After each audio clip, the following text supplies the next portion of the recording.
Welcome sa vlog. Ang tagal na since nang nag-vlog ako, mga 4 years ago na on my personal vlog. And since nung last video ko. So, eto ulit yung panibagong video na gagawin natin para sa vlog natin. But, may isa akong vlog kasama si Jerome, may fiancé. So, follow nyo na siya. Same ng name sa Facebook and sa YouTube, Rome and Nika. Like, share, and subscribe naman, please, para may subscribers kami. So, ngayon, sa personal vlog ko, gagawa tayo ng tatry natin yung binili natin sa HK na Muji, sa Muji na baking kit nila. So, ito yon, yung kanilang chocolate chip muffins baking kit. So, tatry natin siyang gawin. So, may mga laman na to. Magdadagdag ka na lang ng kulang. Meron na tong, anong tawag dito? Tawag dito! Muffin cup? Muffin cup? Ano ba to? Anong, basta, alam niyo na to. So, meron na tong ganito, tsaka plastic, at tsaka tong pangtali kapag ireregalo mo siya. May kasamang flour. Ano pa ba to? Chocolate chips, cocoa, tong plastic na to. So, yun na yung kasama niya. And sa likod niya, meron siyang instruction kung paano siya gagawin. So, nag-add na lang tayo ng milk. If nakikita niyo siya, yan. Meron tong 90 ml ng milk.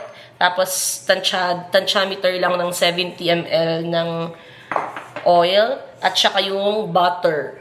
So, umpisahan na natin siyang gawin. So, we're just gonna melt naman dito, guys, yung butter na nilabas natin. We're just gonna melt it para pag hinalo siya later with our dry ingredients and wet ingredients is hindi siya buo-buo. So, ganyan lang yung way ko just to melt it much easier. So, after that, we'll just add 1 egg dito sa ating mixture. So, medyo nagduda pa ako yun, diba? But, inad ko dyan yung milk, which is mali. Yan. So, after natin ma-add yung milk, we're just gonna add yung ating egg na ating nang in-stir. And then, also, i-add mo na rin yung oil. So, i-add muna natin yung wet ingredients natin sa ating butter bago yung mga dry. So, minimix ko lang, minimake sure ko lang dyan na talagang mixed well sila. Na ganyan. Para pag inad natin yung ating dry ingredients, ito ay talagang magmi-mix well at walang mga bubuo. So, just make sure na na-mix natin siya ng buo at talagang nagsama ng maayos yung ating ingredients. Then, don't also forget to set muna yung ating oven to its temperature. So, dito, 180 degrees Celsius or 356 Fahrenheit ang gagawin nating temp. So, while waiting sa ating oven, we're just gonna set aside at least 1/4, kahit konti lang, ng ating butter ingredient para sa gagawin nating design later for our marble chocolate chip muffin cupcake. So, gagawin kasi natin dito is marble style siya. Kaya mag-set aside tayo ng konting butter, and then we're just gonna add milk, which is dito na medyo na parami yung milk na na-add ko. So, babawasan na lang ninyo kung gagawin niyo siya. And then, i-add natin yung kasama niyang cocoa powder dito.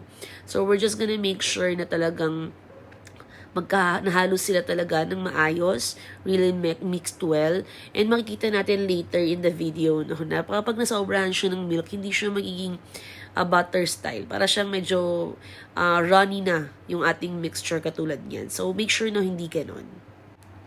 So, after yan, ilalagay na natin yung ating butter sa mold. Haluin lang natin yung ginawa natin kaninang with cocoa powder at yung normal lang natin. Then, you can also put chocolate chips on top para, or even in the middle, para mas maging masarap yung ating muffin. Then, we'll put it on sa ating oven with the right temperature. And then, we're just gonna wait.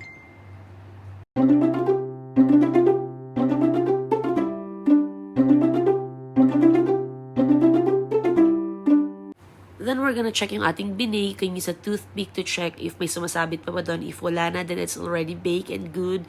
And yun na yung ating end result ng ating baking. And it's so good na tama lang yung tamis niya. And it's very, very soft. So, you can try to buy and look for sa mga Muji store if meron ganun. Yun lamang, guys. Thank you for watching. Don't forget to like and subscribe sa aking YouTube channel. Bye!